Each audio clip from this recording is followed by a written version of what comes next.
अक्षय तृतीया के दिन भूल कर भी न करे ये 7 काम, अन्यथा जिंदगी भर होगा पछतावा। मित्रों, सादर जय श्री कृष्ण। हमारे YouTube चैनल में आप सभी का बहुत बहुत स्वागत है। मैं हूं आपके साथ आचार्य धर्मेंद्र शास्त्री। सबसे पहले आपको और आपके पूरे परिवार को अक्षय तृतीया महापर्व की बहुत बहुत शुभकामनाएं और बधाइयां। भगवान लक्ष्मी नारायण की कृपा आपके ऊपर बनी रहे, आप सुखी रहे, स्वस्थ रहे, घर में रहे और प्रभु का आशीर्वाद आपको सदैव प्राप्त होता रहे। तो मित्रों, आज हम आपको अक्षय तृतीया के विषय में बताने जा रहे हैं। वैशाख माह के शुक्ल पक्ष की तृतीया तिथि को अक्षय तृतीया कहा जाता है। अक्षय का अर्थ होता है कभी क्षय नहीं होने वाला, यानी कभी भी समाप्त नहीं होने वाला दिन ऐसे माना जाता है। यानी इस दिन जो भी काम करेंगे वो हमेशा जो है स्थिर रहेंगे। यानी यदि कोई उपाय करेंगे तो वह भी स्थिर होगा, यदि कोई गलत काम करेंगे तो वह भी स्थायी हो जाएगा। इसलिए इस दिन जो भी काम करे, अच्छे कर्म करे, पुण्य कर्म करे, श्रेष्ठ करे, जिससे आपके घर में स्थायी लक्ष्मी का वास हो सके। देश इस समय कोरोना वायरस से लड़ रहा है, जिसकी रोकथाम के लिए शासन की ओर से लॉकडाउन लगा रखा है। इसी लॉकडाउन के बीच में हमारा एक प्रमुख त्योहार है अक्षय तृतीया, और अक्षय तृतीया दिवाली के जैसा ही बड़ा त्योहार माना जाता है, क्योंकि माता लक्ष्मी और प्रभु श्री नारायण का सबसे प्रिय त्योहार यदि कोई है तो वो अक्षय तृतीया है। अक्षय तृतीया इस बार 26 अप्रैल 2020 रविवार के दिन मनाया जाएगा। तो जिस प्रकार हम दिवाली के दिन सावधानी रखते हैं या विशेष रूप से उपाय करते हैं, उसी प्रकार हम अक्षय तृतीया के दिन भी माता महालक्ष्मी की प्रसन्नता के लिए उपाय कर सकते हैं। सनातन धर्म में अक्षय तृतीया को बड़ा दिन माना गया है और इस पर्व को कुछ जगह आखा तीज के रूप में भी मनाया जाता है। ये दिन माता लक्ष्मी का विशेष होता है, इसलिए माता महालक्ष्मी की सबसे प्रिय धातु सोना खरीदना इस दिन शुभ माना जाता है। क्योंकि इस बार लॉकडाउन की स्थिति है, इसलिए सोना खरीदना संभव नहीं हो पाएगा। ऐसे में माता महालक्ष्मी की 2 प्रिय वस्तु है, इनको भी आप खरीद करके माता लक्ष्मी को प्रसन्न कर सकते हैं। पहली वस्तु है केसर। केसर माता महालक्ष्मी को अत्यधिक प्रिय वस्तु होती है, तथा इसके अलावा दूसरी वस्तु है हल्दी। हल्दी या केसर भी यदि आप खरीदेंगे तो आपके घर में समृद्धि आएगी। यानी आप अक्षय तृतीया के दिन केसर और हल्दी भी कहीं से भी आप खरीद सकते हैं, क्योंकि केसर और हल्दी तो प्रायः कहीं भी आपको उपलब्ध हो जाएगी, सहज या सरल रूप से मिल ही जाएगी। केसर या हल्दी खरीदने से भी सोना खरीदने का पुण्य फल आपको प्राप्त हो सकेगा। अक्षय तृतीया का दिन दान पुण्य के लिए काफी शुभ माना जाता है। ऐसा माना जाता है कि इस दिन जो भी पुण्य कर्म करेंगे वह अक्षय हो जाएगा। यदि कोई गलत काम भी आपके द्वारा हो जाता है तो वह भी अक्षय हो जाएगा। अन्य दिनों में जो भी आपके द्वारा पाप कर्म या गलत काम किए होते हैं, उन सबको समाप्त करने का दिन अक्षय तृतीया माना जाता है। लेकिन गलती से भी यदि आपने अक्षय तृतीया के दिन कोई गलत काम कर लिया, पाप कर्म कर लिया, तो वह पत्थर के समान हो जाएगा, यानी कभी भी क्षय नहीं होगा। इसलिए आप गलती से भी अक्षय तृतीया के दिन कोई भी गलत काम न करें। अक्षय तृतीया का दिन दान करने के लिए सबसे महत्वपूर्ण माना जाता है। इस दिन आप जौ का दान कर सकते हैं, आटे का दान कर सकते हैं, गेहूं का दान कर सकते हैं, चने का दान कर सकते हैं, दही का दान कर सकते हैं, चावल का दान कर सकते हैं, फल का दान कर सकते हैं, और भी अन्य प्रकार के अनाजों का दान इस दिन आप कर सकते हैं। तिल का दान भी इस दिन करना श्रेष्ठ माना जाता है। इसके अलावा वस्त्र दान भी सर्वोत्तम माना गया है। इसके अलावा कुछ और नहीं कर सकते हैं तो केवल जल का जो कलश है उसका भी दान आप इस दिन कर सकते हैं। जल का दान करना इस दिन सबसे श्रेष्ठ माना जाता है। कहा जाता है कि इस दिन यदि आप दान पुण्य करेंगे, पूजा करेंगे, तो माता महालक्ष्मी तो प्रसन्न होगी ही, इसके साथ ही आपके पितृ देवता भी आपसे प्रसन्न होंगे, क्योंकि अक्षय तृतीया के दिन पितृ देवता भी अत्यधिक प्रसन्न अवस्था में रहते हैं। यदि आप दान पुण्य और श्रेष्ठ कर्म करेंगे तो आपके पितृ भी दिल खोल करके आपको आशीर्वाद देंगे। 26 अप्रैल को वैशाख माह की तृतीया तिथि है। इसे अक्षय तृतीया या आखा तीज कहा जाता है। और इस बार अक्षय तृतीया के दिन स्वराशि में शुक्र के साथ चंद्रमा और रोहिणी नक्षत्र का योग है। रोहिणी नक्षत्र 27 नक्षत्रों में सबसे प्रिय नक्षत्र होता है और यह योग अत्यंत लाभदायक रहेगा।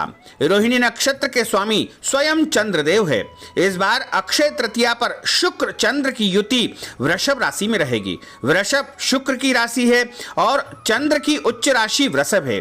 इस दिन जो रोहिणी नक्षत्र है इसका संयोग भी बहुत महत्वपूर्ण माना गया है। यह योग लगभग 23 साल के बाद में बन रहा है। सबसे पहले इसके पहले जो योग बना था वो 9 मई 1997 को बना था। ऐसे ही योगों में अखा तीज आई थी।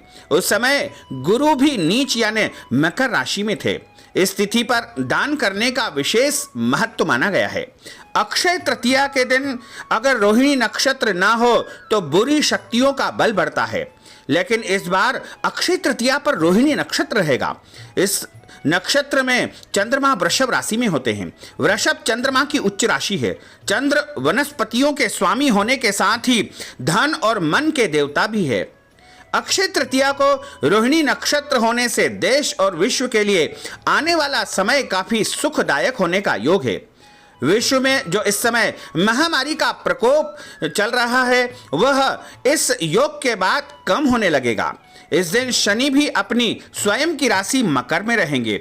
सूर्य और मंगल उच्च के रहेंगे। गुरु हालांकि नीच के रहेंगे। सनातन पंचांग के अनुसार अक्षय तृतीया को अबूझ मुहूर्त माना गया है। यानी जो 3.5 अबूझ मुहूर्त माने गए हैं उनमें सबसे पहला अबूझ मुहूर्त होता है जिसे वर्ष प्रतिपदा यानी गुड़ी पड़वा कहा जाता है। चैत्र नवरात्रि का पहला दिन। उसके बाद जो अबूझ मुहूर्त माना जाता है वो होता है अक्षय तृतीया। उसके बाद तीसरा अबूझ मुहूर्त जो आता है वो होती है विजयादशमी। और उसके बाद जो आधा अबूझ मुहूर्त माना जाता है वो दिवाली की पड़वा होती है। यानी दिवाली की पड़वा का आधा दिन, यानी ये 3.5 अबूझ मुहूर्त माने गए हैं। अबूझ का अर्थ होता है अक्षय मुहूर्त, जिसका कभी क्षय न हो, जो हमेशा स्थायी रहे। इसी तिथि पर अक्षय तृतीया पर भगवान श्री विष्णु के अवतार परशुराम जी का प्रागट्य हुआ था। परशुराम जी चिरंजीवी है, उनकी आयु का क्षय नहीं होगा, इसलिए इसे चिरंजीवी तिथि भी कहा जाता है। त्रेता युग का आरंभ भी अक्षय तृतीया के दिन ही हुआ है। इस कारण इसे युगादि तिथि भी कहा गया है। चारों धाम में से एक बद्रीनाथ धाम के पट भी इस दिन खुलते हैं, लेकिन इस साल कोरोना वायरस की वजह से बद्रीनाथ धाम के कपाट खुलने की तारीख आगे बढ़ा दी गई है। अक्षय तृतीया के दिन किया गया दान, पूजन, हवन या उपाय या जो भी कर्म आप करेंगे वह अक्षय रहता है, यानी हमेशा हमेशा के लिए चिरस्थायी फल प्रदान करता है। भगवान नर नारायण हयग्रीव का जन्म भी इसी तिथि पर हुआ है। स्वयं सिद्ध मुहूर्त होने की वजह से इस दिन कोई भी काम आप शुरू करेंगे, जैसे नए घर में प्रवेश करना, विवाह आदि कर्म करना या फिर नए कार्य का शुभारंभ करना, नया पदभार ग्रहण करना, नए व्यापार का शुभारंभ करना, इसके अलावा भी कोई भी नया काम यदि आप शुरू करेंगे तो वह शुभ और अक्षय फल देने वाला साबित होगा। अक्षय तृतीया पर दान का बहुत महत्व माना गया है। इस दिन कई प्रकार की वस्तुओं का दान आप कर सकते हैं। पूजन पाठ इस दिन आप करें और माता महालक्ष्मी के साथ श्री हरि विष्णु नारायण का भी पूजन इस दिन करें। सुबह से लेकर के देर रात तक आपको ये ध्यान रखना है कि आपके माध्यम से किसी भी प्रकार का कोई गलत कर्म न हो। तो ये 7 प्रमुख काम हैं जिनको करने से आपको बचना होगा। अक्षय तृतीया के दिन घर में किसी भी तरह से लड़ाई झगड़ा न करें, कलह न करें और क्रोध न करें। दूसरी बात है, अक्षय तृतीया के दिन आप अपने घर की पूरी साफ सफाई रखें। जिस प्रकार हम दिवाली के दिन हमारे घर को साफ सूफ करके अच्छा सजा लेते हैं, रंगोली बनाते हैं, इसी प्रकार अक्षय तृतीया के दिन भी पूरा घर साफ सूफ करके अच्छा पोछा ओछा लगा करके द्वार पर रंगोली बनाएं और आम के पत्तों की बंदरवान भी अपने दरवाजे पर पुष्पमाला के साथ पुष्प आदि से जो है सुसज्जित करके लगाना चाहिए। तीसरी बात है, अगर आपके घर में कोई भी व्यक्ति मांस, मदिरा या फिर अन्य चीज़ें का सेवन करते हैं तो इस दिन उस चीज़ों का सेवन नहीं करना चाहिए। मांस मदिरा आदि अभक्ष्य भक्षण से इस दिन दूरी बना लेना चाहिए। ऐसा यदि आप करेंगे तो आपके घर की खुशियां चली जाएगी। इसलिए इस दिन मांस मदिरा और अभक्ष्य भक्षण यानी गंदी वस्तुओं से दूर रहना चाहिए। चौथा काम है, अगर इस दिन कोई भी गलत काम यदि आप करते हैं तो आपको पूरे जीवन उस पाप का फल भोगना ही पड़ेगा। यानी आपके माध्यम से पूरे दिन कोई भी गलत काम न हो। और पांचवी बात है, अक्षय तृतीया के दिन किसी भी प्राणी मात्र का दिल नहीं दुखाना चाहिए। मनुष्य का दिल भी नहीं दुखाना है, इसके अलावा कोई भी जीव जंतु प्राणी पक्षी का भी दिल इस दिन नहीं दुखाना चाहिए। यानी प्रत्येक प्राणी को प्रसन्न रखना उस दिन बहुत आवश्यक होगा। छठी बात है, अक्षय तृतीया के दिन भोजन में लहसुन और प्याज का उपयोग नहीं करना चाहिए। ऐसा करने से लक्ष्मी नारायण भगवान कुपित हो जाएंगे और वो आपसे नाराज भी हो सकते हैं। इसलिए अक्षय तृतीया के दिन भोजन में लहसुन और प्याज का उपयोग बिल्कुल न करें।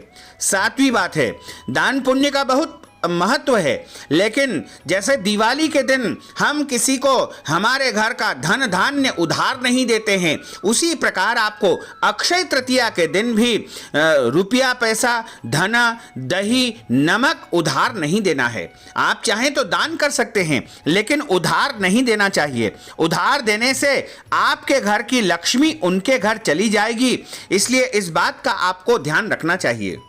साथ ही अक्षय तृतीया के दिन आपको ताजे फूलों का प्रयोग करना चाहिए।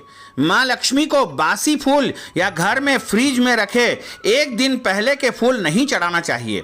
यदि किसी कारणवश आपको बासी फूल चढ़ाना बहुत ज़्यादा आवश्यक है तो गंगा जल से फूल को धो करके आप चढ़ा सकते हैं, लेकिन ध्यान रखें कि कोई भी बासी वस्तु माता महालक्ष्मी को बिल्कुल नहीं चढ़ाएं। साथ ही अक्षय तृतीया के दिन जो है शांत रह करके खुशी का और प्रसन्नता का इजहार करें, क्योंकि कहा गया है कि जहां प्रसन्नता होती है वहां पर ईश्वर का वास होता है। इसलिए इस दिन लड़ाई झगड़ा बिल्कुल न करें। अक्षय तृतीया के दिन हमारे घर को जो है साफ सुथरा रखने के साथ साथ हमारे घर के जो बड़े बुजुर्ग होते हैं उनका भी हमें सम्मान करना चाहिए। यानी उनका आशीर्वाद लेना चाहिए, उनका दिल नहीं दुखाना चाहिए और उनका अपमान बिल्कुल नहीं करना चाहिए। यदि ऐसा करेंगे तो आपके घर की लक्ष्मी चली जाएगी। अक्षय तृतीया की जो रात्रि होती है उस रात्रि में माता महालक्ष्मी का पूजन अर्चन करना चाहिए। ऐसा माना जाता है कि अक्षय तृतीया की रात्रि में माता महालक्ष्मी पृथ्वी पर आती है। ऐसे में यदि कोई भक्त उनकी आराधना पूजा या साधना करते हैं तो निश्चय ही माता लक्ष्मी उनसे प्रसन्न होगी। तो अक्षय तृतीया की रात्रि में भी जागरण करके माता महालक्ष्मी का स्मरण करना चाहिए। साथ ही अक्षय तृतीया के दिन पति पत्नी को शारीरिक संबंध बिल्कुल नहीं बनाना चाहिए, यानी ब्रह्मचर्य का पालन करना चाहिए। यदि आप ऐसा करेंगे तो माता महालक्ष्मी और भगवान नारायण की कृपा आपके ऊपर बनी रहेगी और आपके घर में सुख शांति और समृद्धि बनी रहेगी और सभी प्रकार से आपके घर में जो है खुशी का वातावरण निर्मित होता रहेगा। तो मित्रों, हमने जो ज्ञानवर्धक जानकारी आपको दी है उसको आप अधिक से अधिक लोगों को शेयर करिएगा, लाइक करिएगा, कमेंट करिएगा और यदि अभी तक आपने सब्सक्राइब नहीं किया है तो अभी और इसी समय सब्सक्राइब अवश्य कर लीजिए। आपको और आपके परिवार को सादर जय श्री कृष्ण, सादर धन्यवाद।